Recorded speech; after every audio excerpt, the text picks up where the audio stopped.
प्रीतमगढ़ में मंगलू नाम का भोला भाला बेवकूफ धोबी रहता था। उसकी बेवकूफी का फायदा उठाकर अक्सर लोग उससे अपना काम फ्री में करवा लेते थे। मंगलू की शादी शीला से हुई थी, जो बुद्धिमान थी। सुनो जी, नदी पर से आते समय सब्जी लेते आना। ठीक है भाग्यवान, समझ गया। अब मैं चलता हूँ। चल मेरे वीरू और धन्नो, नदी किनारे अपने काम पर लग जा। सीधा नदी किनारे ही जाना, इधर उधर मत चले जाना। देख रहा है ना वीरू, अपने जैसा बेवकूफ समझ रखा है हमें। क्या करोगे भाई, वो कहते हैं ना कि अल्लाह मेहरबान तो गधा के मालिक पहलवान। शुक्र करो मालिक कि हम जैसा इंटेलिजेंट गधा के आप मालिक हो, नहीं तो दूसरे गधे रहते तो बता देता तुम्हें कि खच्चर क्या होता है। सही कहे वीरू भाई, अगर कोई और गधा होता तो मालिक को पानी पिला देता। अबे अब चलोगे भी या गधे जैसे बैठे रहोगे? गधा वो नहीं, तुम हो। दोनों को खूंटे से बांध रखे हो और बोल रहे हो नदी किनारे चलने को। अरे हाँ, मैंने तो इन्हें खूंटे से खोला ही नहीं। चलो वीरू, मैंने खूंटे खोल दिए। कैसे हो मंगलू भैया, अपने बच्चों को कहाँ ले जा रहे हो? देख जगिया, मैं अभी मजाक के मूड में नहीं हूँ। इन्हें मैं नदी किनारे ले जा रहा हूँ, समझे? चल अब हट, जाने दे। ओहो, तुम इन्हें ले जा रहे हो या ये तुम्हें ले जा रहे हैं? आगे आगे तो ये चल रहे हैं, तुम तो इनके पीछे पीछे जा रहे हो। अरे हाँ, बात तो तुमने सही कहा है। वीरू और धन्नो, तुम मेरे पीछे आओ। हाँ, अब ठीक है। वैसे तुमसे समझदार तुम्हारे गधे हैं। आखिर गधे भी तो हमारे ही हैं। गधे भले ही तुम्हारे हो, लेकिन बात मेरी मानते हैं। बोलो बेटा, ढेंचू ढेंचू। इतना कहकर जगिया गधों के कान खींच देता है। गधे ढेंचू ढेंचू आवाज करने लगते हैं। देखा, अब बोलो। वीरू और धन्नो, इस बदमाश की बात मत मानो, चुपचाप नदी किनारे चलो। जगिया कई बार गधों को छेड़ता है, गधे ढेंचू ढेंचू करते हैं। मंगलू 2-3 बार पीछे मुड़कर देखता है और वीरू और धन्नो को ढेंचू ढेंचू करने के लिए मना करता है। फिर वो आगे की ओर चला जाता है। इधर जगिया गधों को खोलकर अपने साथ ले जाता है। मंगलू गधों के ढेंचू ढेंचू की आवाज को इग्नोर कर खाली रस्सी पकड़े आगे बढ़ जाता है। रास्ते में मंगरू को खाली रस्सी पकड़कर चलते देख पंडित ज्ञानचंद टोकता है। क्यों मंगलू, कहाँ जा रहे हो अकेले अकेले रस्सी पकड़कर? क्यों पंडित जी, आपकी आंखें कमजोर हो गई है लगता है। देख नहीं रहे कि गधों को लेकर नदी किनारे जा रहा हूँ? मंगलू भाई, लगता है तुम्हारे बुद्धि के साथ साथ नजर भी कमजोर होती जा रही है। पीछे मुड़कर देखो, तुम्हारे गधे हैं कहाँ? अरे मेरे गधे कहाँ गए? अभी अभी तो मेरे साथ थे। जगिया मेरे गधों को चुरा कर ले गया। कोई पकड़ो उसको, मेरा गधा लेकर भाग गया।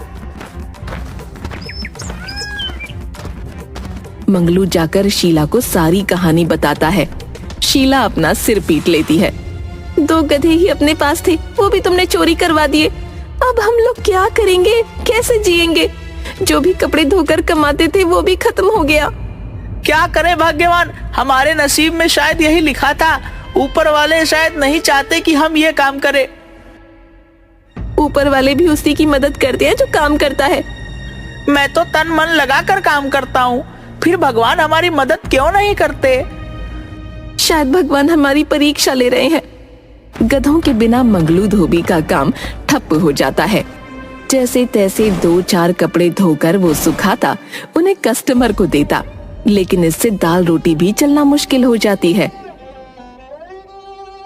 कुछ ही दिनों में घर का सारा राशन खत्म हो जाता है। एक दिन मंगलू का बेटा बंकू और जुगनू अपनी माँ से छोले कुलचे खाने की जिद करता है। बंकू भैया, देखो ना, साइकिल पर छोले कुलचे वाला आया है। सब लड़के खा रहे हैं। बहुत टेस्टी होता है क्या?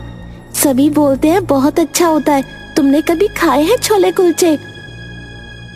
हाँ जुगनू, बहुत टेस्टी होते हैं। मैंने एक बार मुखिया जी की बेटी की शादी में छोले कुलचे खाए थे। उसका स्वाद अभी तक मुझे याद है। चल माँ से जिद करते हैं छोले कुलचे दिलाने के लिए। माँ, मेरी प्यारी अच्छी माँ, वो साइकिल पर छोले कुलचे बेचने वाला आया है, हमें भी छोले कुलचे खाने हैं, माँ दिला दो ना। बेटा, अभी छोले कुलचे खाने की औकात नहीं है हमारी, घर में कुछ भी राशन नहीं बचा। अब तो हम लोग खाना कैसे खाएं ये सोच रहे हैं। जब पैसे आएंगे तो छोले कुलचे तुम्हें खिला दूंगी। हमेशा तो यही बोलती हो माँ, कई सालों से बाहर का कुछ नहीं खाया, एक छोले कुलचे ही तो खिलाने हैं। खिला दो ना माँ, फिर हम कुछ नहीं मांगेंगे, बल्कि हम 2 दिन तक खाना भी नहीं मांगेंगे। हमें छोले कुलचे दिला दो।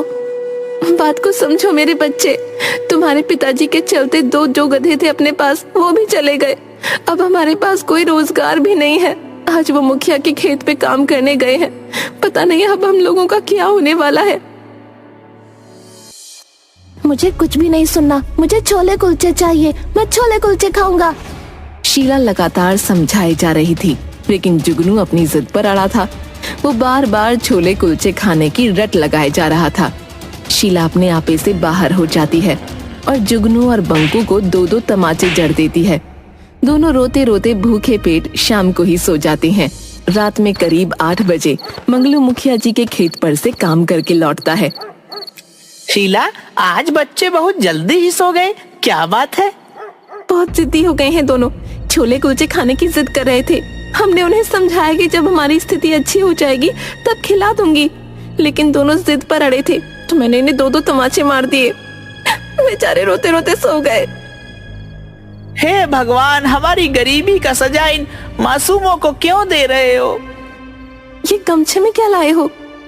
वह मुखिया जी ने कुछ चने आते समय दे दिए थे। चने को पानी में भिगो देती हूँ, कल उन्हें इसके छोले और आटे के कुलचे बनाकर खिला दूंगी।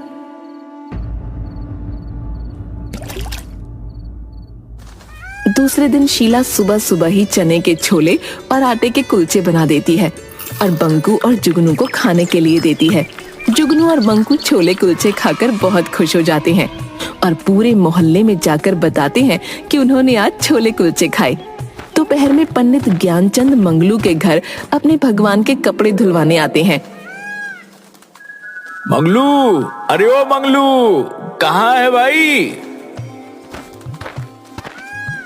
अरे पंडित जी, आइए आइए, बताइए कैसे आना हुआ?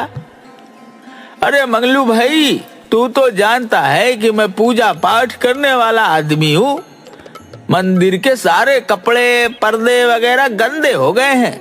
अरे मेरी तो कमर दर्द का ऐसा बीमारी है कि मैं इसे धो नहीं सकता, सो मैं सारे कपड़े ले आया हूँ ताकि तुम मेरे भगवान के घर के सारे कपड़े को धो दो।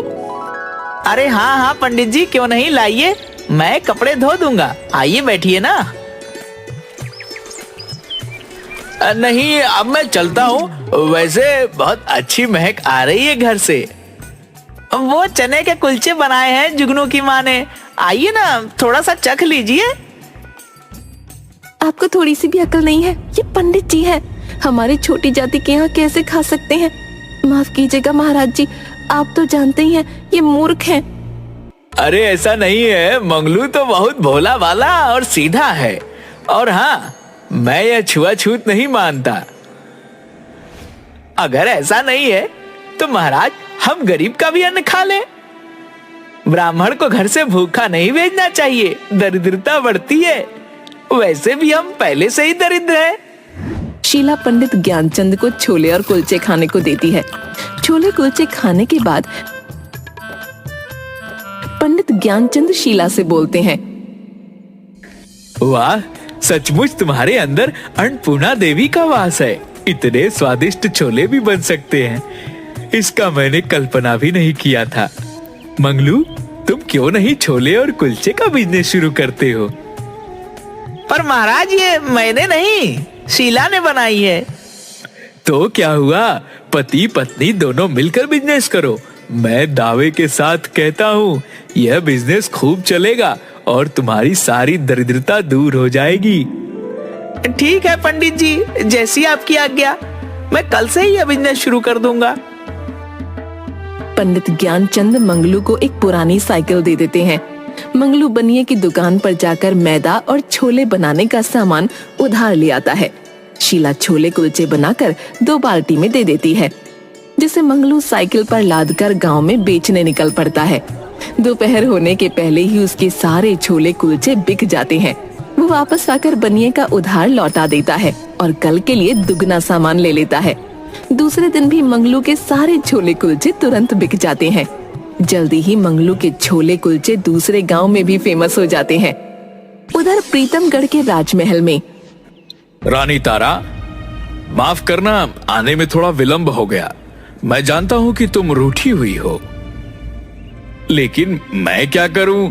जूनागढ़ के राजा हमारे यहाँ अगले सप्ताह पधार रहे हैं। सुना है कि वह खाने के बहुत शौकीन हैं। अगर उनके मन लायक खाना ना मिला तो वह नाराज भी हो सकते हैं। आपकी माफी तभी संभव है जब आप मुझे सोनपुर मेला दिखाने ले जाएं। अगर ऐसी बात है तो हम मंत्री जी से बोलते हैं कि कल ही हमारा सोनपुर मेला जाने का प्रबंध किया जाए। अरे मंगलू, तू तो बहुत अच्छा ठेला बना लिया है। और बताओ कैसा चल रहा है? सब आपकी कृपा है पंडित जी, हमारा जीवन बहुत ही मस्त चल रहा है। सुना है कल सोनपुर मेला में हमारे महाराज आने वाले हैं। तुम क्यों ना अपनी ठेला सोनपुर के मेला में लगाते हो? और हाँ, मेला में बहुत से लोग आते हैं, इसीलिए छोले और कुलचे ज्यादा मात्रा में रख लेना। दूसरे दिन मंगलू छोले और कुलचे अपने ठेले पर रखकर सोनपुर मेले में पहुंचता है। मेले में जगिया लोगों की जेब काट रहा होता है। तभी उसकी नजर मंगलू पर पड़ती है। अरे मंगलू भैया, क्या बात है, इतना सुंदर ठेला, पहनावे ओढ़ावे से तो अमीर लग रहे हो। कहीं लॉटरी वगैरह तो नहीं निकली तुम्हारी? ताश पत्ती तो तुम खेलते नहीं। तुम भी काफी बदले हुए नजर आ रहे हो। मंगलू से मंगलू भैया बोल रहे हो। पहले ये बताओ कि मेरे गधे वीरू और धन्नो कहाँ हैं? अरे मंगलू सेठ, इतने बड़े आदमी होकर पिछली बातों को लेकर बैठे हो। अगर गधों को मैं नहीं ले जाता तो तुम अभी गधे ही चरा रहे होते। भैया, बहुत भीड़ है, मुझे रख लो ना। तुम्हें एक आदमी की भी जरूरत है। ठीक है, लेकिन चालाकी नहीं। मंगलू भैया, आप सुधरने का मौका तो दो। ए चलो पीछे हटो, कोई धक्का मुक्की नहीं करेगा। सभी को छोले कुलचे मिलेंगे, सभी लाइन में लगो। वाह, पैसा वसूल, मेले का अमृत यही है, लाजवाब। मेले में अगर यह नहीं खाया तो मेला घूमना अधूरा है। मेले में लगी भीड़ में जगिया एक बार फिर मंगलू के गले पर हाथ साफ कर गया। क्या रे मंगलू, किसी पे भी भरोसा कर, लेकिन जगिया पे कभी नहीं। अब मेले के मजे लेता हूँ। अरे ये जगिया कहाँ गया? अरे ये क्या? जगिया मेरा सारा पैसा ले गया। मैं ही बेवकूफ हूँ जो उस पर भरोसा किया। उसी वक्त महाराज खड़ग सिंह भी अपनी रानी तारा के साथ रथ पर सवार होकर सोनपुर मेला पहुंचते हैं। महाराज, इस दुकान पर ऐसा क्या बिक रहा है जिसके लिए जनता की इतनी धक्का मुक्की हो रही है? मैं अभी सैनिकों को बोलकर पता लगवाता हूँ। एक सैनिक मंगलू की दुकान पर जाकर पता करता है और छोले कुलचे खाता है। साथ ही एक प्लेट छोले कुलचे महारानी तारा को लाकर देता है। मजा आ गया।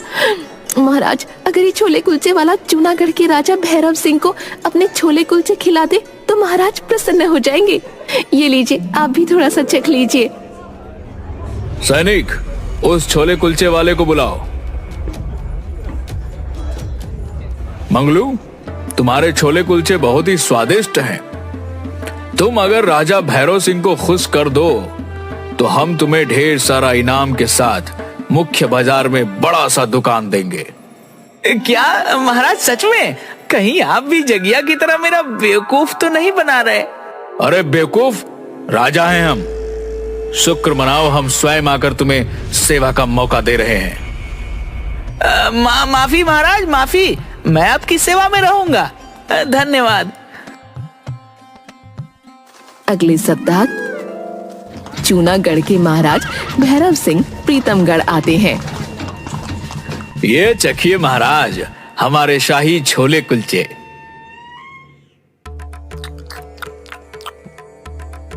वाह, बहुत ही स्वादिष्ट, बेजोड़, लाजवाब। जी तो कर रहा है कि तुम्हारे राज्य पर आक्रमण कर दूं। व्यंजन हमने कभी नहीं खाया ये। और क्या महाराज, हमसे क्या भूल हो गई? और छोले कुलचे वाले को जीतकर अपनी शाही रसोइया बना लूं। मजाक कर रहा हूँ, मन प्रसन्न कर दिया आपने महाराज। इसका असली हकदार यह मंगलू है। ये लो मंगलू, मेरे तरफ से तुम्हारा इनाम।